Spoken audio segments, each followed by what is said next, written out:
ओम अतुलित बलधामं हेमशैलाभदेहं दनुजवन कृशानं ज्ञानिनाम् अग्रगण्यं सकलगुणनिधानं वानराणां धीशं रघुपति प्रिय भक्तं गातजातं नमामि।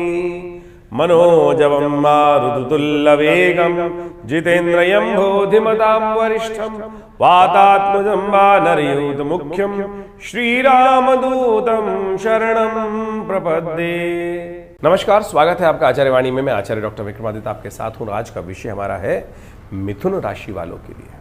जी हाँ, बुध प्रधान मिथुन राशि वालों के लिए अप्रैल के आरंभ काल में ग्रहों का योग क्या दिखा रहा है। अप्रैल का आरंभ काल जो है विशेष तौर पर आप समझें, नवरात्र समाप्त हो चुके हैं, चैत्र का मास समाप्त होने वाला है और ऐसे में ग्रहों का परिवर्तन जो होने जा रहा है वो एक नई युति आपके समक्ष लाता दिखाई दे रहा है। आपके राशि के दृष्टिकोण से देखा जाए तो सफलता प्राप्त करने में कई सारे, हम लोग हर चीज़ में सफलता प्राप्त करने का कार्य करते हैं। जब तक सफलता ना मिले कार्यों में तब तक आनंद भी नहीं आता है। इस समय आपकी राशि के दृष्टिकोण से मंगल परिवर्तन करने का योग बना रहे हैं, बुध परिवर्तन करने का योग बना रहे हैं, शनि जो अस्त चल रहे हैं वो अब उदय होने जा रहे हैं। मंगल शनि की युति सूर्य के साथ जिस प्रकार से तीन ग्रह, चतुर्ग्रहों की तीन ग्रह, चार ग्रहों की युति बनने को तैयार है, वो कहीं ना कहीं आपको बड़ी सावधानी के साथ आगे चलने की ज़रूरत है। आपकी राशि के दृष्टिकोण से इस वक्त जो मंगल का परिवर्तन है वो कहीं ना कहीं धन धान्य सुख लाने के योग बना रहा है, लेकिन जैसे ही शनि उदय होंगे वो कहीं ना कहीं आपके सफलता में अंकुश लगाने का योग बना देगा। कहीं ना कहीं आपके हाथ से चीज़ें निकल सकती हैं, कहीं ना कहीं आपकी चीज़ें खो भी सकती हैं। तो ऐसे में आपको बड़ी सावधानी के साथ अपनी चीज़ों को संजो के रखने की ज़रूरत है। चीज़ों को अपने संभालते खासतौर पर रखने की ज़रूरत रहेगी कि ग्रहों का परिवर्तन कुछ ना कुछ नया खेल आपके साफ जो रास्ता दिखाई दे रहा है, कहाँ आपके लिए नुकसान, कहाँ आपके लिए फ़ायदा, ध्यान रखना पड़ेगा आपकी राशि के दृष्टिकोण से। क्योंकि शनि उदय होने वाले हैं, कहीं ना कहीं जीवन में सामंजस्य जो बैठा हुआ है वो कहीं ना कहीं इम्बैलेंस होने की स्थिति में जा सकता है। अपनी अपनी मत चलाएं, इस बात का ध्यान रखें। इस वक्त आपकी राशि के दृष्टिकोण से बहुत ज़्यादा अपनी अपनी चलाने के लिए, आपके प्रभाव को, आपके नाम को खराब करने के लिए ग्रह कुछ ना कुछ रास्ता खेलते दिखाई दे रहे हैं। और जहाँ उस ग्रह को, इन ग्रहों की युति को, इन समस्त चतुर्ग्रही चौकड़ी को योग मिल गया, वो कहीं ना कहीं नाम खराब करने की स्थिति आपकी राशि में बना सकते हैं। तो सिलसिलेवार तरीके से समझें कब कौन सा योग कैसा है, कहाँ शुभ है, कहाँ अशुभ है, कहाँ आपको परिवर्तन करने के लिए राह पकड़नी है, कौन सा रास्ते पे चलना है। 1 तारीख बुधवार का अवसर, चतुर्दशी, चैत्र मास के शुक्ल पक्ष चतुर्दशी 14वां दिन है। और ऐसे में आपकी राशि के दृष्टिकोण से जो योगा योग बन रहे हैं वो आपकी राशि के दृष्टिकोण से आप देखें तो कहीं ना कहीं ठीक है, सुख को लाने के योग अवश्य बनते दिखाई दे रहे हैं। स्वास्थ्य का थोड़ा ध्यान रखते हुए कार्य करने की ज़रूरत है। बहुत ज़्यादा वायु युक्त खाना, कमर दर्द इत्यादि की समस्याएं इन दिनों अननेसेसरी परेशान करने की योग दे सकती हैं। भद्रा है, बहुत ज़्यादा शक्ति को क्षय ना करें, बेकार कामों में ना लगाएं, थोड़ी शांति के साथ चीज़ों को समझने का प्रयास करेंगे तो आपके लिए अच्छा रहेगा। 2 तारीख का दिन बृहस्पतिवार का अवसर है, पूर्णिमा का योग है। चैत्र की पूर्णिमा हनुमान जयंती को साथ लेकर आती है, सुदयोग आती है। और इस दिन ग्रहों का जो परिवर्तन होने जा रहा है, मंगल महाराज इस दिन परिवर्तन की, हनुमान जयंती के दिन मंगल परिवर्तन की तरफ जा रहे हैं और बृहस्पति की राशि में प्रवेश कर रहे हैं, शनि के साथ जुड़ रहे हैं, सूर्य के साथ जुड़ रहे हैं।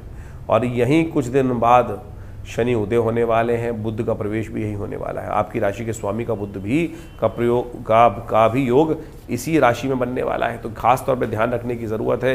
ये चौकड़ी का योग जो है वो कहीं ना कहीं आने वाले समय में कुछ ना कुछ भयानक उठापटक करने की योग बना सकता है।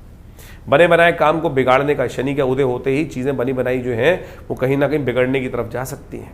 तो इसलिए अभी समय है इनको ठीक करने के लिए कुछ ना कुछ रास्ता बना ले। ये आने वाले 40 दिन जो आपकी राशि के दृष्टिकोण से परिवर्तन का योग बनाते दिखाई दे रहे हैं वो कहीं ना कहीं कुछ नया उपद्रव उदय करने की तरफ जा सकते हैं और आप थोड़े फ्रस्ट्रेट हो सकते हैं, चीज़ें आपके हाथ से ना निकल जाएं। ये मनोमस्तिष्क में थोड़ा सा नेगेटिव विचार कर परेशान कर सकता है। तो इसको ठीक करने के लिए कुछ खास उपाय हैं।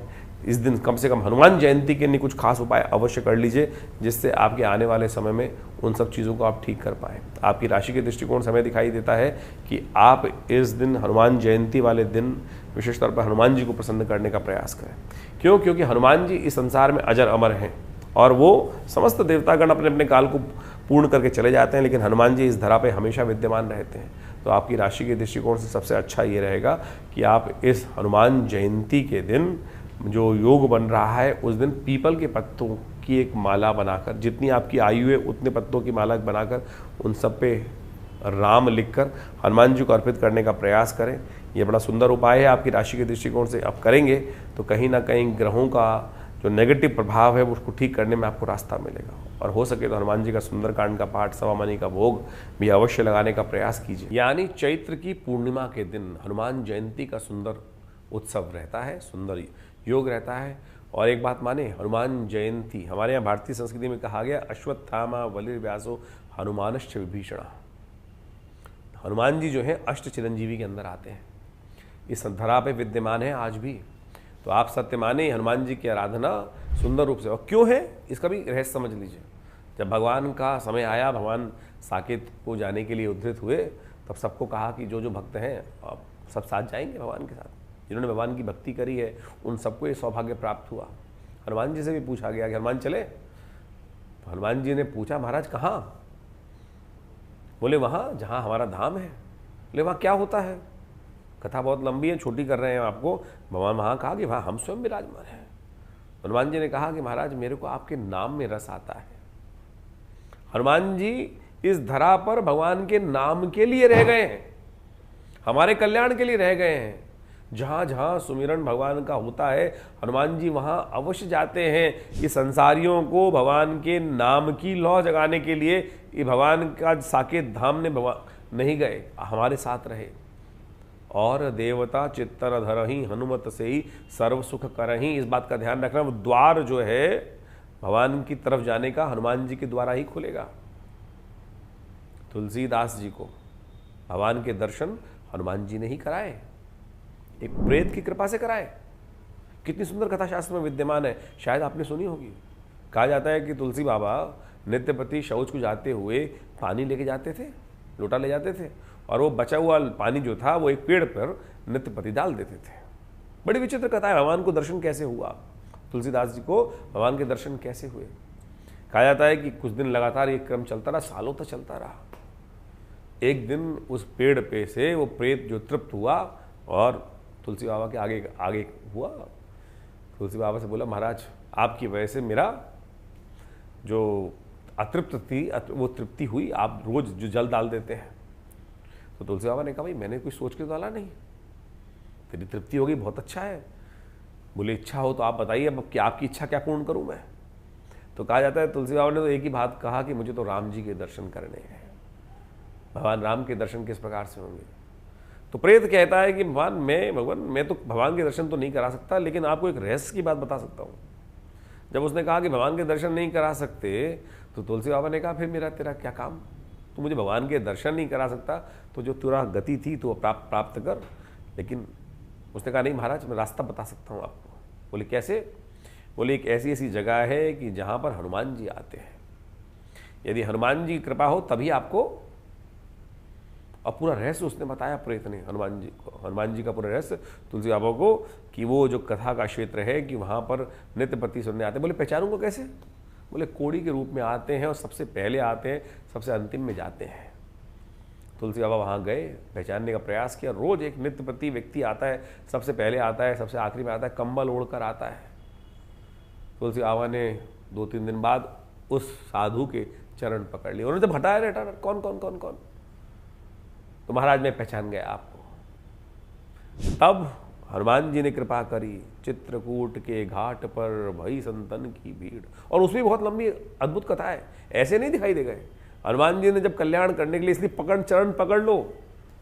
अब ये समझते हैं बोले दिखेंगे तभी तो पकड़ेंगे। आज हमारी स्थिति ये है कि हम बोले, मैं आपको कहूँ कि हनुमान जी के चरण पकड़ लो, बोले दिखेंगे तभी तो पकड़ोगे। अरे हर रोज हर मंदिर में जाते हो ना, प्रतिष्ठा करते हो हनुमान जी की, मनोकामना सिद्धि के लिए प्रतिष्ठा तो कर रखी है ना आपने हनुमान जी की मंदिर की। जब प्रतिष्ठा कर रखी है तो वही तो है। एकलव्य की कथा समझो, रहस्य कितना सुंदर है। एकलव्य जो है कि वो द्रोण ने जब शिक्षा देने से मना कर दिया कि नहीं मैं वचनबद्ध हूं, केवल राजपुरुषों को ही शिक्षा देने का मेरा कर्तव्य है, क्योंकि मैं यहां नौकरी कर रहा हूं, सेवारत हूं, और मेरा संकल्प है कि मैं अर्जुन को ही शिक्षा दूंगा, राज्य के राजकुमारों को ही शिक्षा दूंगा। बहुत सारे लोग इस कथा को पता नहीं कहां से कहां ले जाते हैं। वहां केवल द्रोण की कर्तव्य परायणता है राज्य के प्रति, क्योंकि राज्य ने आश्रित किया कर रखा था कि आपको केवल इसलिए रखा गया है कि आप राजपुरुषों को, राजकुमारों को ही शिक्षा देंगे, इसलिए उन्होंने एकलव्य को मना किया। और तब फिर एकलव्य ने क्या किया? एकलव्य ने द्रोण की ही एक मूर्ति बनाई और द्रोण की मूर्ति बनाने के बाद उनकी उपासना करी। उनकी उपासना करने से जब बिल्कुल चाकी रही भावना जैसी, सुनो ये भाव समझो कि भावना आपकी पवित्र है। द्रोण के शिष्य जो आप एकलव्य कहा जाता उसकी भावना पवित्र थी। साक्षात वही दर्शन, जो शिक्षा वहां दे रहे थे, वही उनको मूर्ति प्रतिष्ठा करने के बाद उसी मूर्ति से उनको वो शिक्षा प्राप्त हुई और सब कुछ ग्रहण कर लिया। और बाद में अपनी परीक्षा देने के लिए जब वहां पहुंचते हैं तो उस कुत्ते का, श्वान का मुख उस बाणों से, 100 बाणों से भेद देते हैं। जब अर्जुन के साथ, पूरे राजकुमारों के साथ गुरु द्रोण रास्ते में जा रहे होते, आगे एक कुत्ता जा रहा होता है, तो एकलव्य अपने बाण विद्या से उस कुत्ते के मुख में 100 बाण डाल देता है। और सोचो, कहीं हल्की सी, कोई मरता नहीं कुत्ता, और वापस जाकर कुत्ता पहुंचता है द्रोण के पास। जब आमतौर पे आपने भी जब कुत्ता पाल रखा होगा, घर में पालते हैं, श्वान पाल रखे होते हैं, तो क्या होता है कि वो जब कोई बाहर उसको हंगामा करता है तो पहले तो भौंकता है वो, और उसके बाद जाके चुपचाप आपके साथ चलने लगता है। फितरत है उसकी इस प्रकार की, पहले तो भौंकेगा, बाद में कहीं ना कहीं अपने मालिक के पास बाद में चला जाएगा। जब उस भेद दिया गया मुंह, तो वापस जाके देखते हैं और द्रोण के पास पहुंचते हैं। द्रोण देखते हैं किसने ये किया कि कुत्ते के मुख में इतने सारे बाण, ऐसे तो डाले नहीं होंगे, पूरी धनुर्विद्या से डाले होंगे। कहा जाता है कि जब उन्होंने कहा कि कौन है, शब्द हुआ, तो सामने एकलव्य उपस्थित होते हैं और कहते हैं कि महाराज मैंने ये किया। बोले किसके शिष्य हो? तो बोले महाराज आपका। कैसे? मैंने तो शिक्षा दी नहीं। बोले आपकी मूर्ति से शिक्षा प्राप्त करी, संकल्पबद्ध होकर शिक्षा प्राप्त करी। मैं कथा इसको यहां इसलिए समझा रहा हूं कि भाव रखा कि आप मूर्ति प्रतिष्ठा, आप कह रहे हैं, आपने जो मन में प्रश्न उठता है कि हनुमान जी के चरण पकड़ूं कैसे? चरण इसी से पकड़ोगे ना कि जहां भी मूर्ति आपने प्रतिष्ठा कर रखी है, निष्ठा के साथ, पूर्ण कर्मकांड की रीति के अनुसार से व्यवस्था की गई, तो हर मूर्ति में हनुमान जी विद्यमान है भाई। श्रद्धा आपकी चाहिए। वो तो करंट पूरी तरह से आ रहा है, वो छोड़ नहीं रहा परमात्मा करंट, कहीं बट झटका ना लग जाए आपको जाके पकड़ने की आवश्यकता है। श्रद्धा तो करो, तो इसलिए कोशिश ये करो। हमने विवेकानंद योगाश्रम में इस हनुमान जयंती पे सुंदर कार्यक्रम रखा है। ये हनुमान जयंती आपकी, देखो शनि मंगल का योग बड़ा विचित्र है इस वक्त आपकी जन्मपत्री के अनुसार से। तो इस समय में कोशिश ये करना कि हनुमान जी की सुंदर आराधना करने का प्रयास करना हो। हनुमान जयंती पर सुंदर कांड का पाठ करो, हनुमान चालीसा का पाठ करो, बजरंग बाण का पाठ करो, हनुमान जी को चोला चढ़ाओ अपनी श्रद्धा के अनुसार से। कोशिश ये करो हनुमान जी को इस दिन विशेष तौर पर सवामनी का भोग लगाओ। हमने विवेकानंद योगाश्रम पर शाम को सुंदर कांड का बड़ा वृहद कार्यक्रम रखा है। भंडारा रहेगा पूरी तरह से, हनुमान जी का यज्ञ रहेगा। आप सब उसमें सादर आमंत्रित हैं, हमारे साथ बैठें। विवेकानंद योगाश्रम में सिद्ध मनोकामना सिद्धि मंदिर में स्थित हनुमान जी की सुंदर प्रतिमा, प्रतिष्ठित प्रतिमा, जिसको आचार्य केशव देव जी ने अपने हाथ से प्रतिष्ठित किया है, जिनको सबसे पहली सिद्धि हनुमान जी के सिर्फ इसी मंत्र से, हनुमान चालीसा से प्राप्त हुई। आंख बंद कर देते थे और जो सामने आता था उसको बता देते थे। ये हनुमान जी की सिद्धि उनको सबसे पहले प्राप्त हुई थी। उन्होंने वहाँ विवेकानंद योगाश्रम में सुंदर रूप से इस सिद्ध प्रतिमा पर हनुमान जी की प्रतिष्ठा करा के व्यवस्था बनाई और उसके बाद शरीर छोड़ा।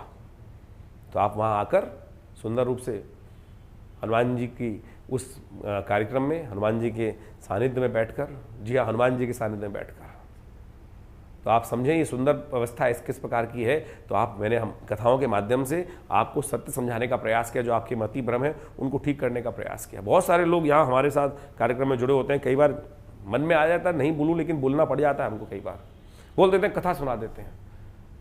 अरे कथा ही तो उपाय है, अंगूठी पहनना उपाय थोड़ी है, पैसे खर्च करना थोड़ी उपाय है। ज्योतिष कहाँ से निकली है? ज्योतिष भारतीय संस्कृति के इन शास्त्रों से तो निकली है। पौराणिक ज्योतिष जो है, वास्तविक तौर पर कुछ तथाकथित तौर पर विद्वान जो है हमारे शास्त्रों की अवहेलना करते हैं, ना उनको ज्ञान ना कुछ और। हमारे तमाम पंचांग के अंदर आप निकाल के देंगे तो सारी की सारी पौराणिक कथाओं में टेस्टिमनीज जो है वो इन्हीं सब चीज़ों की तो है। निवारण कार्य, कष्टों के निवारण, यही तो उपाय है। तो आप ये सब करें। तो हमने विवेकानंद योगाश्रम में बड़ा विशेष कार्यक्रम रखा है, उसमें आप सम्मिलित हों। और हम उस दिन विशेष तौर पर हनुमान जी का एक सिद्ध धागा, हनुमान जी का एक सिद्ध धागा, जो नज़र से आपकी रक्षा करेगा, कष्टों से रक्षा करेगा, इससे बढ़िया कोई चीज़ हो नहीं सकती। हनुमान जी का रक्षा कवच आपके तौर पर रक्षा सूत्र आप धारण करें। आश्रम से भगवान के मंत्रों से सिद्ध किया हुआ ये धागा हम अपने आश्रम से आप सबके लिए व्यवस्था करा रहे हैं।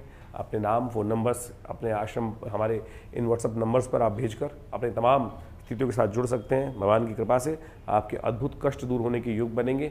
ये शुद्ध हनुमान जी की मूर्ति जो है, इनके दर्शन करें, आए इस कार्यक्रम में, यज्ञ में भाग लें, हनुमान जी के विभिन्न भजनों में भाग लें। भगवान की कृपा से आपके कष्ट निवारण करने के योग अद्भुत रूप से बनेंगे। जागृत स्थल है।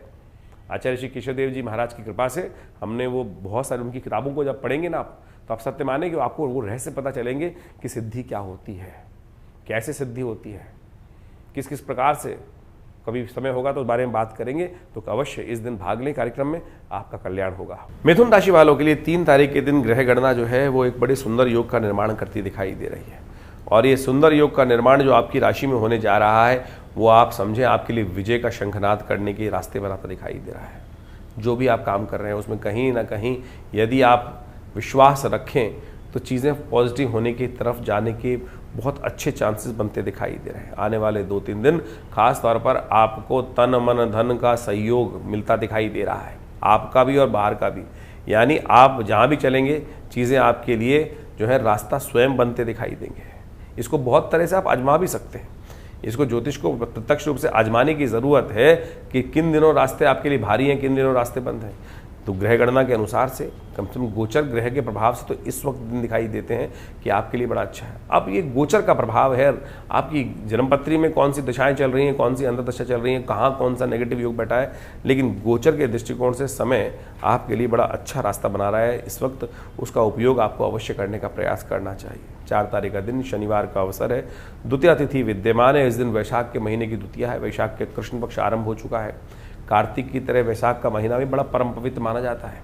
ये पुण्य करने का समय है और ऐसे में छोटा सा पुण्य कई गुना अधिक प्रभाव देता है। वैशाख महात्म में भगवान विष्णु की सुंदर आराधना करने से इस दिन कहा जाता है समस्त कष्टों को दूर करने के योग बन जाते हैं। और आपकी राशि के दृष्टिकोण से तो इस वक्त विजय का योग, कीर्ति का योग आपकी राशि में बहुत साथ साथ बनी रहा है। धन का योग भी बन रहा है। मंगल परिवर्तन कर चुका है और कहीं ना कहीं धन धान्य में वृद्धि करने के योग भी बनाता दिखाई दे रहा है। इस धन धान्य के लिए विशेष तौर पर आपके लिए परिवार का सहयोग भी आपको मिलने के चांसेस बन सकते हैं। बस थोड़ा विनम्रता, थोड़ी नम्रता को अपनाने का प्रयास करें। बृहस्पति आपकी राशि में चलने के कारण से थोड़ा सा प्रभाव ऐसा है कि आपका जो है वो आप दबने वाले नहीं हैं। थोड़ी विनम्रता का अपनाने का प्रयास कीजिए, बहुत अच्छा रहेगा। चीज़ों को विनम्रता के साथ अपना के विनम्रता से थोड़ी बात करने का प्रयास कीजिए तो आपके लिए बहुत अच्छा समय बन सकता है। थोड़ा आस्था जगा के रखिएगा। यदि नास्तिक बनोगे ना तो भाग्य सो जाएगा, ऐसा ग्रहों का योग है। समय को सदुपयोग करने का प्रयास कीजिए। शनिवार का अवसर है और शनि का खेल बहुत भयंकर स्वरूप से आगे आने वाले समय में बिगड़ने वाला है। शनि इन समस्त ग्रहों को बिगाड़ने वाले हैं। मंगल के साथ युति बनाकर सूर्य के साथ युति चली रही है। उदय होते ही देखिएगा तलवारें खड़कने वाली हैं, बम फटने वाले हैं और ऐसा योग आपकी राशि में बनता दिखाई दे रहा है। तो उसके लिए आपको पहले से तैयारी कर लेनी चाहिए। शनिवार का अवसर है इसलिए इस संबंध में बात कर रहे हैं। तो आप एक काम करें, इस दिन कम से कम एक छोटा सा उपाय अवश्य करें शनि को प्रसन्न करने के लिए। शनि के मंत्र का 108 बार जप। ओम प्रांग प्रींग प्रोंग सह शनिश्चराय नमः। रुद्राक्ष की माला में बैठकर थोड़ी देर, माला लेकर और आसन पर बैठकर थोड़ी देर इसका जप कर लीजिए। कहीं ना कहीं यदि घर में किसी की राशि ये है और ऐसा योग बन रहा है तो ध्यान रखिएगा उसके निमित्त जब पंडित जी कर सकते हैं तो आप भी स्वयं कर सकते हैं। तो इस बात का ध्यान रखते हुए करना, आपके लिए मंत्र जप करना, भगवान का स्मरण करना सब प्रकार से कल्याण का योग बनाता है। बहुत सारे लोग हमारे पास आते हैं और बहुत बात, अभी कुछ दिन पहले एक व्यक्ति आई, संडे के दिन, रविवार के दिन कार्यक्रम में उपस्थित थी हमारे साथ। उसने अपना प्रश्न रखा कि मैं जो है भगवान का पूजन नहीं करती, मैं किसी गुरु का पूजन करती हूँ। गुरु जी का मंत्र ले रखा है, वही जप करता हूँ। तो मेरा कहना है आप लोगों से बस समझने की आवश्यकता है कि गुरु कौन है। गुरु जो है वो मार्ग दिखाने वाले हैं। रास्ते में साइन बोर्ड लगा होता है ना, साइन बोर्ड का कार्य होता है कि भाई इधर रास्ता जो है, मंदिर का रास्ता इधर है, सत्य का मार्ग इधर है, तुम इधर मत जाओ, इधर चलने का प्रयास करो।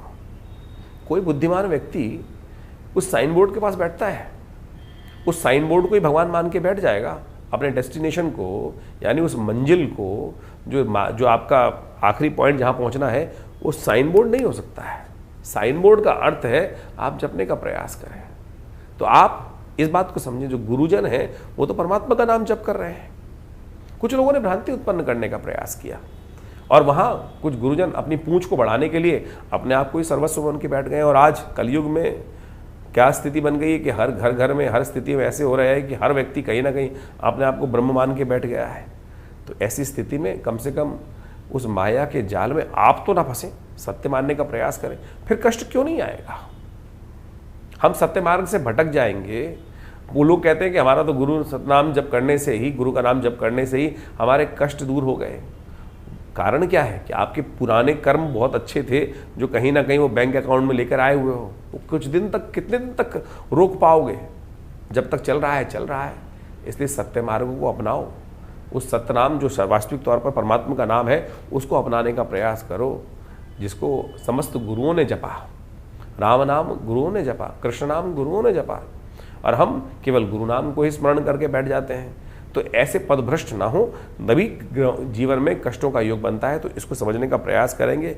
वो निराकार ब्रह्म है, साकार ब्रह्म है, किसी की उपासना कर सकते हैं, लेकिन वो गुरु जो है वो डेस्टिनेशन पॉइंट नहीं है।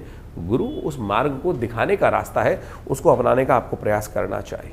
5 तारीख रविवार का अवसर, तृतीया तिथि उस दिन विद्यमान है, चतुर्थी का साथ में योग बन रहा है।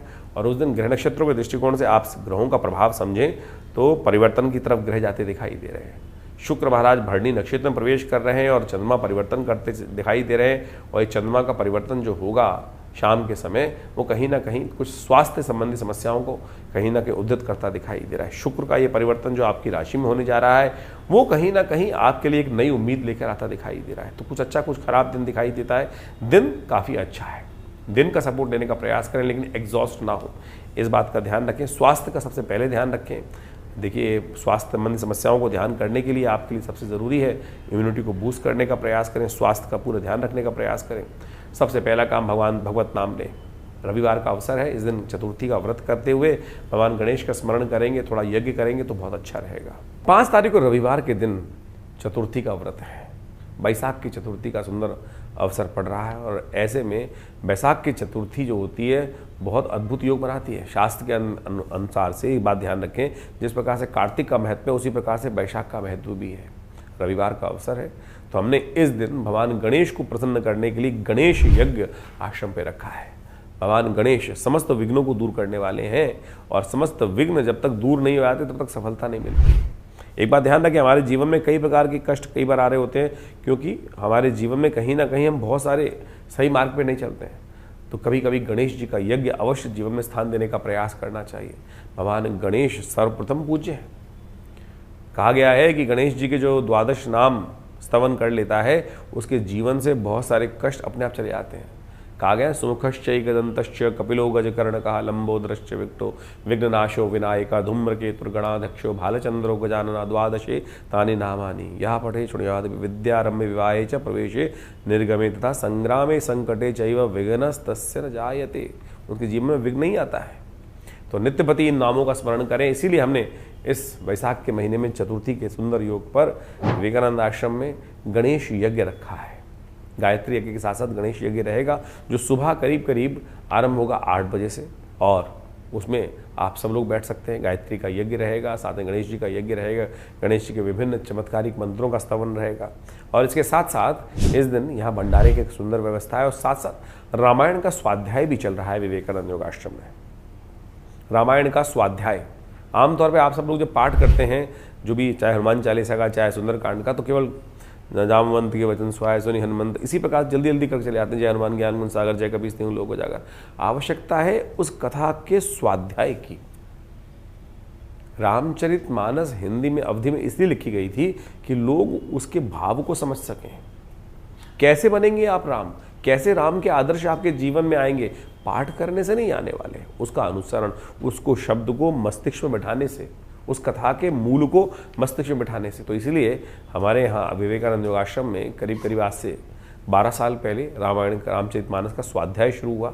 हर रविवार को ये स्वाध्याय का कार्यक्रम रहता है, आप उसमें स्वयं भाग ले सकते हैं। हमारे फेसबुक पे लाइव पे भी जुड़ सकते हैं, क्योंकि फेसबुक लाइव पर हम इस कथाओं इन सारे कार्यक्रमों को करते हैं। आचार्य वाणी फेसबुक लाइव जो कार्यक्रम है उसमें भी आप जुड़ सकते हैं। तो ये रविवार को जो कार्यक्रम गायत्री यज्ञ श्री गणेश जी का यज्ञ रहेगा, आप स्वयं भी उसमें भाग ले सकते हैं। दिल्ली के विवेकानंद योगाश्रम लक्ष्मीनगर क्षेत्र में विवेकानंद आश्रम है, और वहाँ नित्यपति 8 घंटे यज्ञ रहता है। और रविवार के दिन सब लोग उस यज्ञ में बैठ सकते हैं। मंगलवार के दिन सुंदरकांड का पाठ रहता है, और समय समय पर बहुत सारे कार्यक्रम लगातार लगे रहते हैं। और जो लोग लगातार आते हैं उन सबको पता है कि आचार्य श्री केशव देव जी महाराज के द्वारा ये व्यवस्थाएं आज से करीब 60 साल पहले आरंभ की गई, और आज भी वो व्यवस्थाएं उसी प्रकार चल रही हैं।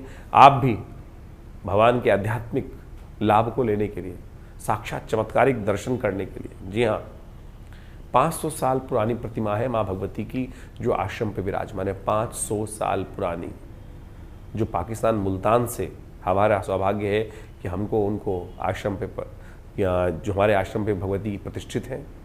और जितने भी लोग अभी नवरात्रों में हज़ारों लोग आते हैं उनके दर्शन करने के लिए, तो आप भी कम से कम रविवार के दिन उनके दर्शन करने का प्रयास करें, लाभ मिलेगा, कल्याण का योग बने। मिथुन राशि वालों के लिए 6 तारीख सोमवार का अवसर, चतुर्थी तिथि विद्यमान है, और इसके साथ साथ पंचमी का शुभ योग बन रहा है।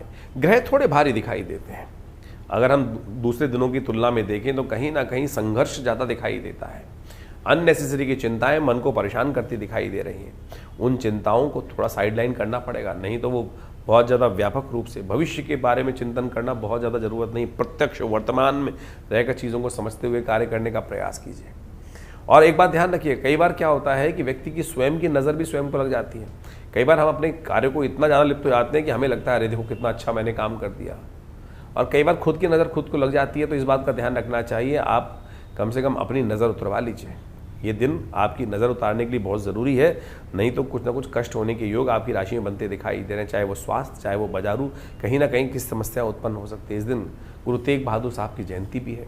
कोशिश ये करें उनके जीवन से कुछ आदर्श स्थापित करने का प्रयास करें। कैसे अपने जीवन को संपूर्ण रूप से समाप्त कर हम सही आदर्श को स्थापित कर सकते हैं, सत्य को सामने ला सकते हैं, सत्य के प्रति समर्पण भाव किस प्रकार अपना सकते हैं, सनातन की रक्षा के लिए कैसे उन्होंने अपना सर्वस्व समर्पित किया, उसके लिए हमें नमन करना चाहिए और उनके आदर्शों को अपने जीवन में अपनाने का प्रयास करना चाहिए। 7 तारीख मंगलवार का अवसर, मिथुन राशि वालों के लिए ग्रहों का योग काफ़ी एक परिवर्तन की राह पकड़ता दिखाई दे रहा है। थोड़ा कष्ट का दिन दिखाई देता है, लेकिन वो कष्ट के दिन बहुत लंबे नहीं रहेंगे। बहुत जल्दी नई उम्मीद, परिवर्तन का योग बहुत तेज़ी से आता दिखाई दे रहा है। थोड़ा तप कर लीजिए, ये तप का दिन है। तप करके कहीं ना कहीं जो सोना है वो कहीं ना कहीं बहुत बढ़िया से निखर जाता है, चमक उसमें ज़्यादा आ जाती है। तो ये तप करने का दिन दिखाई देता है, तप करने का प्रयास कीजिए। ये ग्रह नक्षत्र आपकी राशि में परिवर्तन की राह पे बहुत तेज़ी से बनते चले जा रहे हैं। कुछ अपॉर्चुनिटीज़ आएंगी आपके समक्ष, जो आपकी राशि के दृष्टिकोण से कहीं ना कहीं आपके लिए सहयोग प्रदान करने की योग बनाती दिखाई दे रही हैं।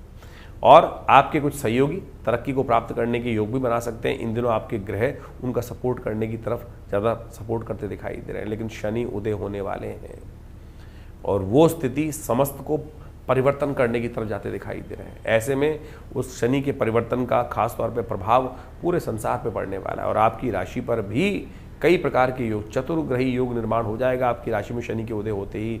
और ये योग कहीं ना कहीं आने वाले समय में आपको थोड़ा सा परेशान करने के योग बना सकता है, बदनामी करने का योग बना सकता है, बने बनाए काम को कहीं ना कहीं खराब करने के योग बना सकता है। ऐसी स्थिति में कहीं ना कहीं झगड़ा करा सकता है। इससे बचने के लिए आपको पहले से ही थोड़े पुण्य बढ़ाने का प्रयास करना चाहिए। इस दिन विशेष तौर पर मंगलवार के अवसर पर थोड़ा पुण्य कार्य कर लीजिए, हनुमान जी को प्रसन्न करने का प्रयास कर लीजिए। इसके अगले मंगलवार से पहले ये ग्रहों की स्थिति परिवर्तन करके शनि का उदय होना दिखाई देता है, तो पहले से थोड़ा सा अकाउंट को अपना ठीक करने का प्रयास कर लीजिए, क्योंकि ये भविष्य दृष्टा है और आने वाले समय में भविष्य आपको साफ साफ दिखाई भी देगा कि क्या स्थिति है। उस एनालाइज को आप अच्छे से करके काम करेंगे तो बहुत अच्छा रहेगा। ग्रह गणना इसी प्रकार की दिखा रही है। बहुत जल्दी आपको आने वाली समस्याओं को, आज जो चीज़ें हैं वो सही तुरंत पे आपके मनोमस्तिष्क में, विचार में, प्लानिंग में आती दिखाई दे रही हैं। इस दिन मंगलवार के दिन कोशिश करें थोड़ा हनुमान जी का स्मरण करने का प्रयास करें। हमारे अनुसार आपकी राशि के दृष्टिकोण से सबसे अच्छा ये रहेगा कि आप हनुमान जी को इस दिन एक खास उपाय करने का प्रयास करें। पान के पत्तों की माला हनुमान जी को अर्पित करने का प्रयास करें। पान के पत्तों की माला और साथ में हो सके तो चांदी का वर्क उन्हें अर्पित करें पूजन करते हुए। यह आपकी राशि के दृष्टिकोण से बहुत सुंदर रहेगा, कहीं ना कहीं मन को शीतल करेगा और शांति भी देने का कहीं ना कहीं रास्ता बनाएगा। ये उपाय करें, साथ में इस महात्मा को भी समझें। तो ये मंगलवार का सुंदर अवसर है और मंगलवार के दिन हमने विवेकानंद योगाश्रम में सिद्ध हनुमान जी की मूर्ति के समक्ष, हनुमान जी की मूर्ति सिद्ध है विवेकानंद योगाश्रम में, आचार्य श्री केशव देव जी के द्वारा ये प्रतिष्ठा की गई है, जिनको सबसे पहली सिद्धि हनुमान जी की प्राप्त हुई है। अब सत्य माने उनको उनके गुरु ने केवल हनुमान चालीसा का पाठ दिया कि हनुमान चालीसा का पाठ किया करो। और आप सत्य माने उन्होंने 1946 की बात है कि भारत का पार्टीशन 46-47 में, तो उनको उनके गुरु उनके घर से ले गए थे जंगल में और वहाँ उनको मंत्र दिया हनुमान चालीसा का। केवल 10-12 साल के रहे होंगे, हनुमान जी का मंत्र उनको दिया कि इसी को जप करो। जब वो जप करना शुरू किया, आपको यहाँ ही बताएं कि हमारे पिताजी के मामा जी थे ब्रह्मानंद सरस्वती जी महाराज। हमारे बाबा के जो पिताजी बाबा के मामा थे ब्रह्मानंद सरस्वती जी जो शंकराचार्य हुए, और उनका विशेष तौर पर बहुत स्नेह हमारे पिताजी पर रहा।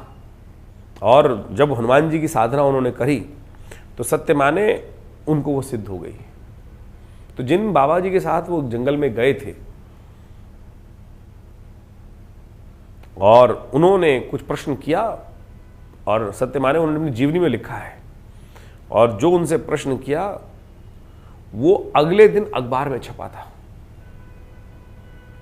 वो कैसे छपा, आप सत्य माने कि बिल्कुल, यानी उन्होंने यही प्रश्न किया था कल अखबार की न्यूज क्या रहने वाली है। और हनुमान जी की सिद्धि बोले जब पूजा में जाओ तो ये पूछ के आना। तो हनुमान जी की सिद्धि से उन्होंने हनुमान जी के समक्ष ध्यान में वो मंत्र करने के बाद रखा और वही जवाब उनको आया और वही उन्होंने बाबा जी को बताया। तो यानी ऐसी अद्भुत सिद्धि बहुत सारे प्रकार की बहुत लाभ के योग बनते हैं। तो आप सत्य मान के चले उन गुरुदेव के द्वारा यह सिद्ध मूर्ति हनुमान जी की प्रतिष्ठित है। और हम हर मंगलवार को विवेकानंद योगाश्रम में सामूहिक तौर पर सुंदरकांड का पाठ रहता है और साथ साथ सवामनी का भोग रहता है, हनुमान जी का यज्ञ रहता है, उन्हीं जो विशेष तौर पर मूर्ति प्रतिष्ठित है उन्हीं के समक्ष। और मैंने ऐसा योग देखा कि जिनके जीवन में मंगल का खराब प्रभाव होता है, हम उनको चूल्हा चढ़ाने को बोलते हैं। बहुत सारे लोग आते हैं जीवन में अनेक कष्ट की, किसी की शादी नहीं हो रही, किसी की नौकरी नहीं लग रही, किसी की और समस्या है, किसी को बंधन का योग है, किसी का शनि खराब है। आज लोग शनि को ठीक करने के लिए तेल पर तेल शनि को चढ़ाए जा रहे हैं। कहाँ लिखा है शास्त्र में? कहीं लिखा है शास्त्र के अंदर कि इस प्रकार से तेल चढ़ाने से क्या स्थिति मचा रखी है? लोग क्या टनों 10-10, 15-15 टन पंचदेव उपासना सनातन के अंदर व्यवस्था है। तो आप कोशिश ये करें, जो इष्ट है उन्हीं की आराधना करने का शास्त्र में वर्णन किया गया है, तो उसके अनुसार से करने का प्रयास करें। हमने देखा किसी की शनि की माता चल रही है, हनुमान जी को चूड़ा चढ़ाने को बोल दिया उनको, और सत्य माने कुछ और किसी चीज़ की आवश्यकता नहीं थी, केवल हनुमान जी की रक्षा से। और आप सबके जीवन में भी आपने भी 85 बार देखा होगा, लाखों बार, हजारों बार घटनाएं घटी होंगी, आपने हनुमान जी की कृपा प्राप्त होती है। तो प्रत्यक्ष देवता है। इसी एपिसोड में हमने उनकी पूरी कथा आपके समक्ष हनुमान जयंती के दिन वर्णन करी थी। तो आप सुंदर रूप से उनका सानिध्य प्राप्त करने का प्रयास करें। देखिए उनकी कृपा से आपके बहुत सारे कष्ट दूर होंगे। और इस मंगलवार पर हमने सुंदर रूप से आश्रम पर सुंदरकांड का पाठ रखा है, हनुमान जी का यज्ञ रखा है। वैशाख के महीने का सुंदर महीना, पुण्यों को बढ़ाने वाला महीना है। ये सुंदर योग जो बन रहा है, इस दिन विशेष तौर पर हनुमान जी की सुंदर आराधना करें। भगवान की कृपा से आपके कष्ट दूर होंगे, अद्भुत तौर पर होंगे। जागृत हनुमान जी की मूर्ति है और उनके समक्ष दर्शन करने से मनोकामना सिद्धि के योग बन जाते हैं। मिथुन राशि वालों के लिए 8 तारीख का दिन ग्रह गणनाओं के अनुसार से दिखाई देता है। बुधवार का दिन, षष्ठी तिथि इस दिन विद्यमान है और कीर्ति योग आपकी राशि में बनकर तैयार हो रही है। ये कीर्ति योग साधारण मत लीजिएगा। ये कीर्ति योग कई प्रकार की चीज़ों का आपके समक्ष सत्य सामने लाने का प्रयास करता दिखाई दे रहा है। कई बार क्या होता है कि हमें ऐसा आभास होता है कि आगे साथ ये घटना होने वाली है, उसका पूर्वाभास। इन दिनों आपके राशि के दृष्टिकोण से वो पूर्वाभास के योग आपकी राशि बनते दिखाई दे रहे हैं। और जिन लोगों ने वो पूर्वाभास का लाभ ले लिया, यानी जैसे कई लोग सट्टे का काम करते हैं, उस सट्टे के संबंध में लोगों को कई बार पता चल जाता है। इंस्टिंक्ट कहती है ना कि ये मेरा अंदर की आवाज़ आ रही है, ये स्थिति और ये लाभ की स्थिति है, इसको अपना लीजिएगा। दाव लगाने का दिन है। आपकी राशि के दृष्टिकोण से कीर्ति योग, धन योग आपकी राशि में बन रहा है। जो दाव लगाएंगे वो कूद करके बाहर चले जाएंगे। अभी शनि उदय नहीं हुए हैं और कूद करके बड़े से बड़े झील को भी पार करने का योग आपकी राशि में बनता दिखाई दे रहा है। विघ्नों को दूर करने के लिए अवश्य कुछ सहारा चाहिए, देव कृपा चाहिए, और देव कृपा मिलेगी गणेश जी के नाम से। तो गणेश जी का वंदन करें, कृपा होगी, विघ्न दूर होंगे और सफलता आपके मार्ग में अवश्य मिलेगी। 9 तारीख का दिन बृहस्पतिवार का अवसर है, सप्तमी तिथि विद्यमान है और आपकी राशि के दृष्टिकोण से यदि देखा जाए तो दिन आपके लिए फेवर में दिखाई देता है। चीज़ें आपके फेवर में जाने की तरफ बहुत तेज़ी से बढ़ती दिखाई दे रहे हैं, लेकिन थोड़ा सा आवश्यकता है कि अपनी आस्था को दृढ़ रखें। इन दिनों आपकी आस्था ऐसी है कि कभी तो बहुत अच्छी हो जाती है, कभी तो आप दरवाज़ा खोल देते हैं और कभी बिल्कुल बंद कर लेते हैं। जब मंदिर का दरवाज़ा बंद कर दोगे, परमात्मा की तरफ जाना बंद कर दोगे तो किस्मत सो जाएगी। इन दिनों आपकी राशि में ऐसा है, ग्रह बिल्कुल सपोर्ट चल रहे हैं, तो इसलिए अपनी आस्था को नास्तिकता में मत रखना, और नहीं तो एक्सपेरिमेंट करके देख लो, पता चल जाएगा आपकी राशि के दृष्टिकोण से। तो सद्गुरु का साथ अवश्य बनाए रखें, सदाचरण करने का प्रयास करें, कुछ ना कुछ पुण्य कार्य अपने आप करते रहें। ग्रह ऐसे हैं कि पुण्य करोगे तो लाभ होगा और पाप करोगे तो नुकसान होगा। कई बार लोग कहते हैं कि सामने वाले तो पाप करते रहते हैं, दिन भर पाप करते रहते हैं और उनका तो लाभ होता रहता है। आप मत करके देख लेना, कहीं ना कहीं आपकी राशि में इस वक्त ग्रह ऐसे हैं कि आपको ग्रह छोड़ने वाला नहीं है। पुण्य करने का प्रयास करो, पाप मत करना, गलत तरफ मत जाना। 10 तारीख शुक्रवार का अवसर, अष्टमी तिथि विद्यमान है और इस दिन एक महापरिवर्तन का योग बन रहा है। बुद्ध महाराज वहीं चतुर्ग्रही योग का निर्माण करने जा रहे हैं। जो स्थिति हमने आपको कार्यक्रम के आरंभ में बताई थी वो स्थिति बनकर तैयार हो रही है। इस दिन शनि अगले दिन उदय होने वाले हैं और बुद्ध भी चतुर्ग्रही योग का निर्माण कर रहे हैं। ये कहीं ना कहीं मन में फ्रस्ट्रेशन दे देंगे, नीच के हो जाएंगे बुद्ध।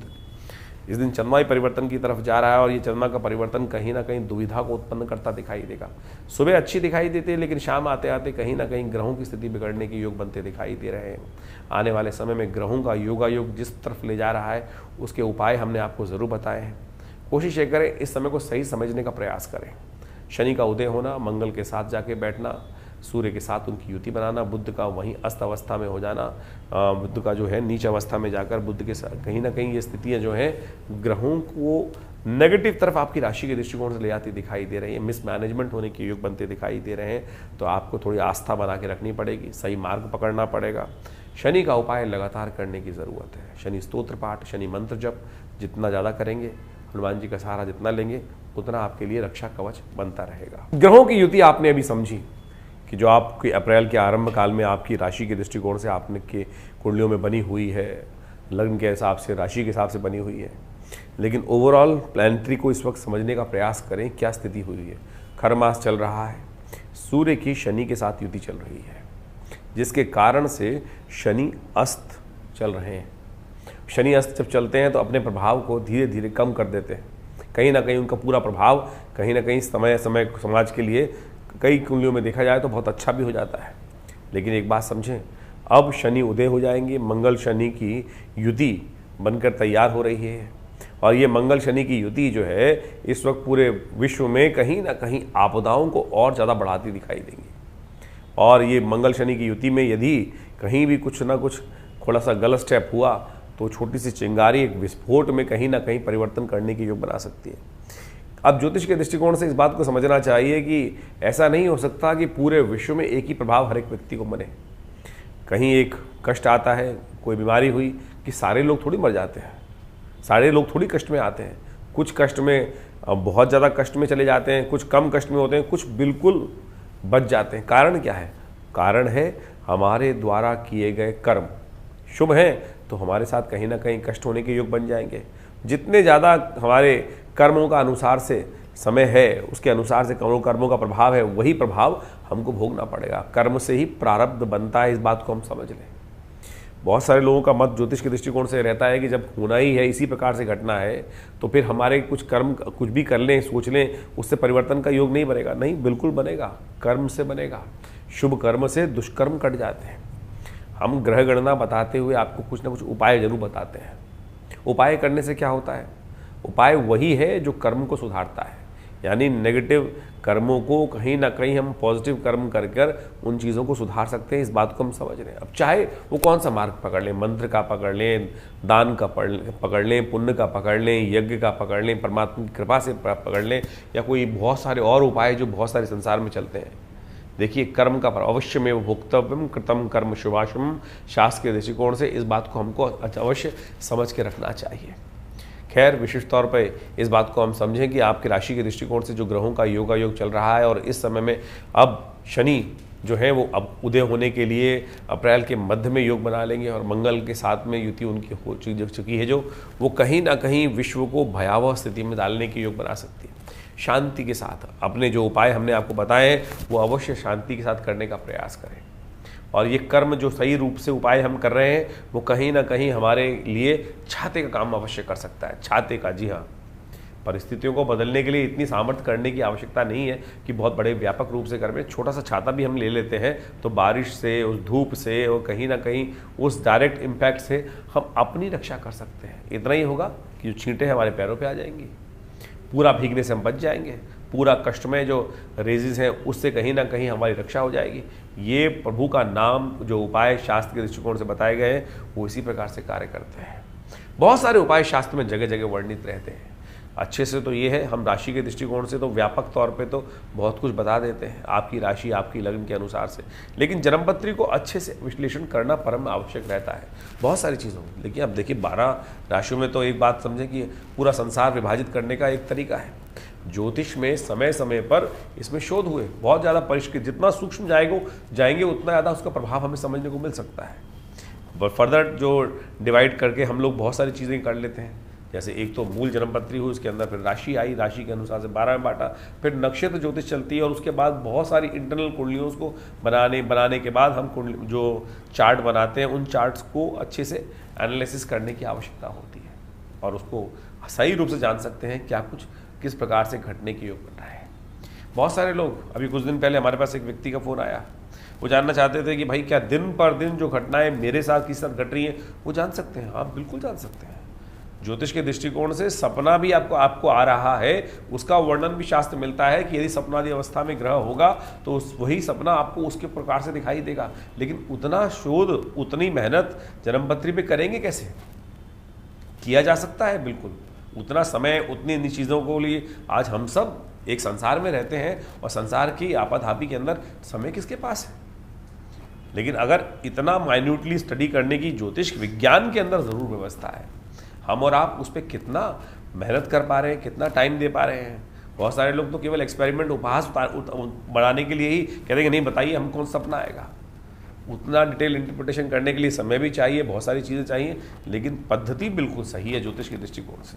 लेकिन इतनी माइन्यूट ना कोई करता है, ना इतना समय डिवोट करने का किसी के पास व्यवस्था रहती है। जो मूलतः ब्रॉडर कैटेगरी आपके पास है, जैसे सपोज उस व्यक्ति ने मुझसे प्रश्न किया कि मेरे को बुखार आया तो क्यों आया, क्या ये ज्योतिष के दृष्टिकोण से बता सकते हैं? अरे बिल्कुल बताया जा सकता है। हर रोज़ की घटनाएं, बड़े बड़े राजा लोग यही तो करते थे। जो राजाओं के मंत्रीगण थे उनके अनुसार से, महाराज विक्रमादित्य के समय में आप सोचें कि कितने व्यवस्था चलती थी।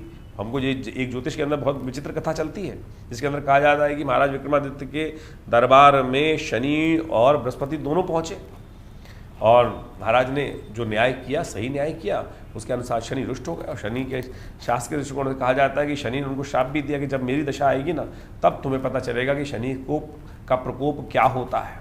और जब उनकी शनि की दशा आने वाली थी, उनके राज ज्योतिषियों ने उनको बताया कि महाराज आपके ऊपर इस प्रकार की दशा खराब आने वाली है, उसके प्रभाव पूरे समाज पर पड़ेगा। तो कहा जाता है कि उतने समय के लिए महाराज विक्रमादित्य अपने राज्य को छोड़कर वानप्रस्थ में चले गए थे।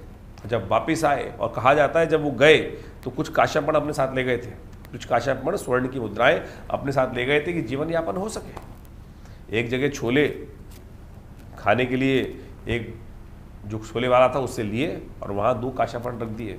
कहा जाता है समय इतना खराब था कि वो काश्यापण जो थे वो कोयले के बन गए और बर्तन मांजने पड़े।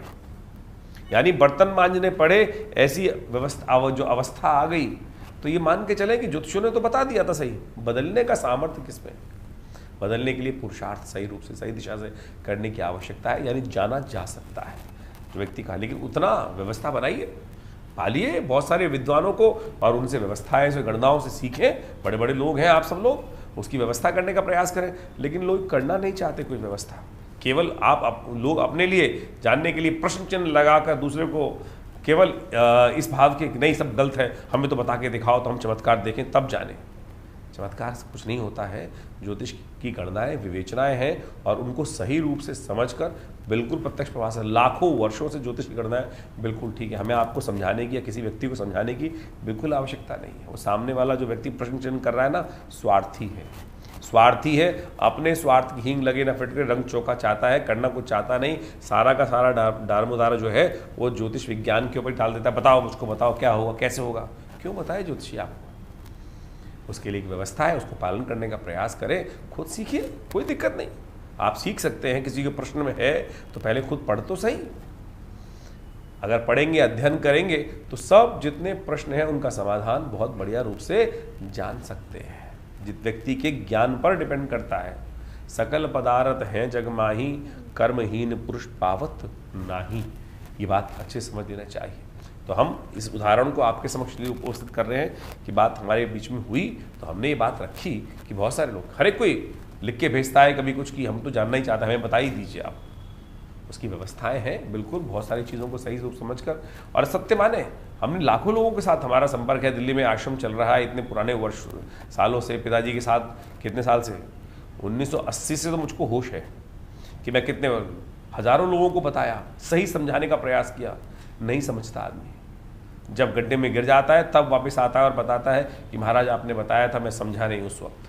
तो ऐसा ना करें, ऐसी स्थिति नहीं। बहुत सारे लोगों को, चाहे विवाह का संबंध है, चाहे बिजनेस का संबंध है, बहुत सारे लोगों को, मेरे को याद है कि जिस प्रकार से हमने बहुत सारे लोगों को समझाने का, सही मार्ग में डालने का, हाथ पकड़ के बताने का, सही मार्ग में बताने का प्रयास किया, लेकिन समझ में नहीं आता। उस वक्त तो कहेगा आप ही गलत हैं, कुछ नहीं है, कुछ नहीं होता ये।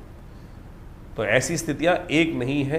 यदि उदाहरण देना शुरू करूं तो एक के बाद एक हजारों उदाहरण उपस्थित हो जाएंगे। हजारों लोगों के नाम बता दूंगा कि बता देंगे हम आपको कि जितने जितने लोगों ने उस बात को जो कटाक्ष किया, और बाद में, आज से नहीं, पिताजी के जमाने से हम ये देखते आए हैं कि ऐसे ऐसे लोग उद्भट विद्वान, पिताजी मंत्र से अग्नि प्रज्वलित करते थे।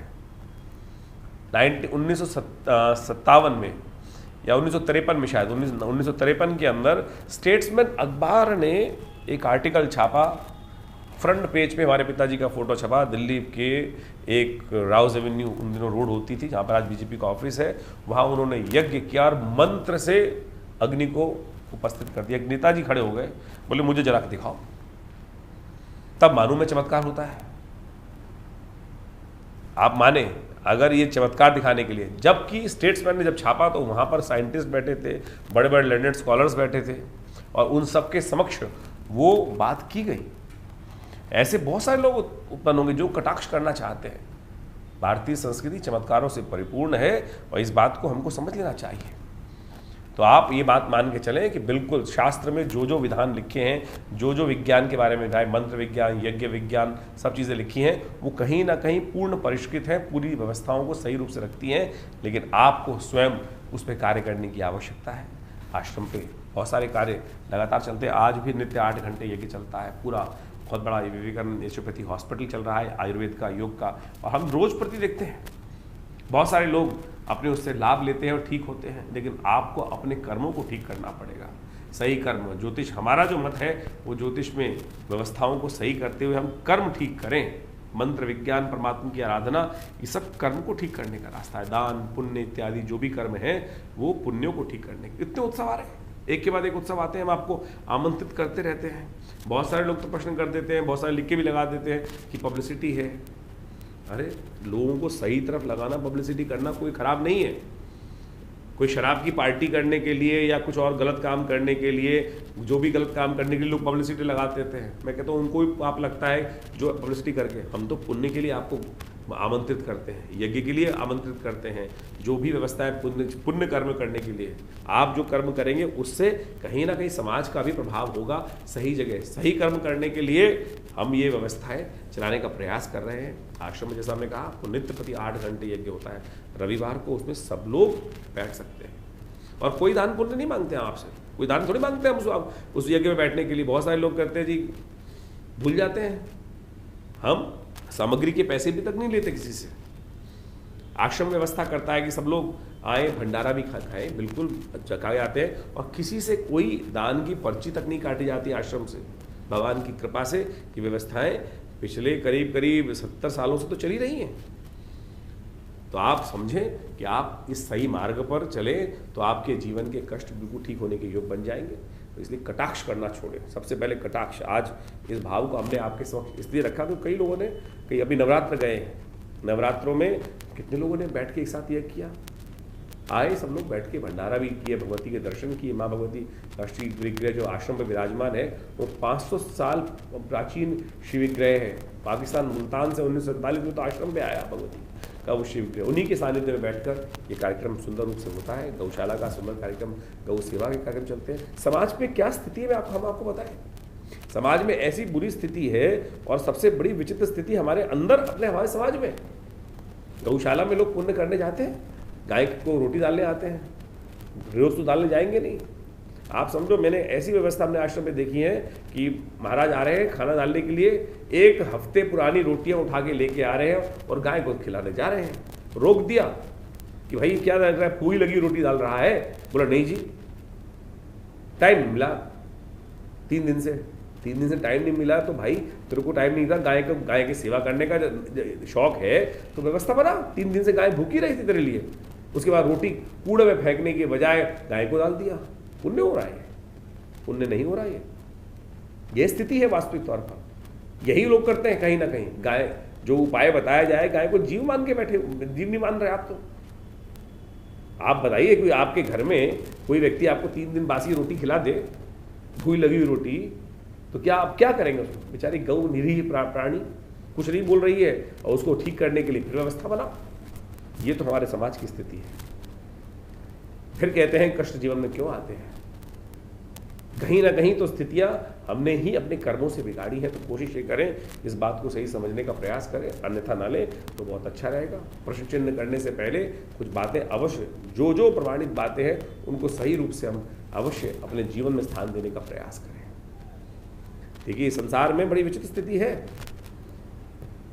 तो आप अपने आप को ठीक करने के लिए बहुत सारी चीजें। यहाँ कटाक्ष का समय चल रहा है, आज पूरे विश्व में स्थिति देखें, और यही मंगल शनि का टकराव की स्थिति है। सूर्य के कारण से जो खरमास चल रहा है, इसके कारण से मन में कहीं ना कहीं इस समाज में जो अच्छे से अच्छे व्यक्ति हैं, खराब से खराब व्यक्ति हैं। इसलिए कोशिश करो अपने को पुण्य वाले अच्छे लोगों के बीच में संगति में डालने का प्रयास करो। गलत लोग, मजाक उड़ाने वाले, किसी न किसी प्रकार से उपहास करने वाले लोग, समाज का उपहास उठाने वाले, वो कुछ नहीं करेंगे समाज को, ना समाज को उठाएंगे ना आपको उठाएंगे। आज जिसके पास भी बैठेंगे वो कहीं ना कहीं समाज को गलत तरफ ही ले जाने का प्रयास करेंगे। तो इसलिए कोशिश ये करें, जैसे पुराने ज़माने में कहावत थी ना कि एक खराब सेब पूरी बकेट में बैठे जितने भी सेब हैं उन सबको सड़ा देगा। तो इसलिए ऐसे लोगों के साथ बिल्कुल ना बैठे कि जो आपके अंदर कहीं ना कहीं दुर्भावना डालने का प्रयास करते हैं, जो पुण्य कार्य करने की तरफ आपको अग्रसित करें, आगे ले जाने का, जो आत्म को उत्थान करने का आपकी तरफ ले जाने का प्रयास करें, आपको बढ़ाने का प्रयास करें, तो वही उनके साथ बैठने का प्रयास करें। तो आपका कल्याण होगा, समाज में आप सही मार्ग पर चलेंगे। धन्यवाद।